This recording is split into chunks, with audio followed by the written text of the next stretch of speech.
আসসালামাইকুম, সবাই কেমন আছেন? আমি চলে আসলাম নতুন একটি ভিডিও নিয়ে আপনাদের মাঝে। আর আজকের ভিডিওর টপিক হচ্ছে এই যে দেখতে পারতেছেন আমাদের সব বাংলাদেশি ভাই ব্রাদার। আর প্রত্যেকটা ভাই ব্রাদার কিন্তু এক এক ডিস্ট্রিক্টের। আসলে আমরা এখানে জড়িত হয়েছি কি কারণে? আজকে আমরা সবাই আসছি নতুন ভিসা লাগামু মেডিকেল করার জন্য। আর এখন হসপিটাল খুলে নাই, সেই কারণে আমরা সবাই বসে আছি। তো ভাই, আপনার বাড়ি কোন ডিস্ট্রিক্ট? ঢাকা কেরানীগঞ্জ। আপনার নাম কি ভাই? ফয়সাল। তো মালয়েশিয়া নতুন আইছেন, কেমন লাগতেছে? মালয়েশিয়া আইছেন? ভালোই লাগতেছে, একটু জোরে করে। ভালোই লাগতেছে। আচ্ছা, আসতে কত টাকা খরচ হয়েছে? আচ্ছা, তো যাই হোক ভাই, এই যে দেখতেছেন এই সবাই শরীয়তপুরের। আর আরেক ভাইয়ের বাড়ি হচ্ছে, আপনার বাড়ি না কোনো ভাই? জামালপুর। আসলে ভাই প্রবাসে আমরা মনে করেন একটা সময়, ঠিক আছে, কোনো না কোনো কাজের জন্য কিন্তু আমরা সব বাংলাদেশি একত্রিত হই। তো আসলে সবাই ভালো থাকবেন। আর যারা যারা নতুন মালয়েশিয়া আসতে চান, ওয়েলকাম, আসবেন। মালয়েশিয়া অনেক সুন্দর।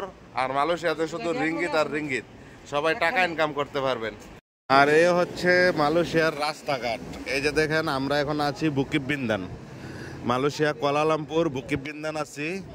আর এই যে দেখতে পারতেছেন বিশাল বড় একটি বিল্ডিং, এটা হচ্ছে মালয়েশিয়ার সবচেয়ে বড় বিল্ডিং, 118 তলা। এটাই মালয়েশিয়ার সবচেয়ে বড় বিল্ডিং। আর এই যে বাংলাদেশি ভাইয়েরা আসছে মেডিকেল করার জন্য, আমিও আসছি মেডিকেল করার জন্য। আসলে ভাই, মানে মালয়েশিয়াতে থাকতে হইলে লিগেলভাবে যদি আপনি থাকতে চান, অবশ্যই আপনার ভিসা থাকতে হইব। আর ভিসা যদি আপনি লাগাইতে চান, তাহলে আপনার মেডিকেল করতে হবে। তো এদের দেখেন সবাই বাংলাদেশ থেকে নতুন আসছে, আর সবাই মেডিকেল করার জন্য এখানে বসে আছে। আর এই যে মালয়েশিয়ার রাস্তাঘাটে এইরকমভাবে মানুষ চলাফেরা করে। আরেকটা জিনিস কি আহরহ দেখতে পারবেন, এই যে মানে উনি নেশা কইরা এভাবেই শুয়ে আছে। তো এই হচ্ছে মালয়েশিয়ার বর্তমান অবস্থা।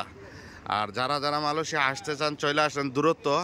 কারণ মালয়েশিয়াতে ভাই এত টাকা, ঠিক আছে, কাজ করা লাগে না ভাই, চেহারা দেখে দেখে টাকা দিয়ে দে। তো সবাই আসেন, ওয়েলকাম। তো ভালো থাকবেন, সুস্থ থাকবেন, আল্লাহ হাফেজ।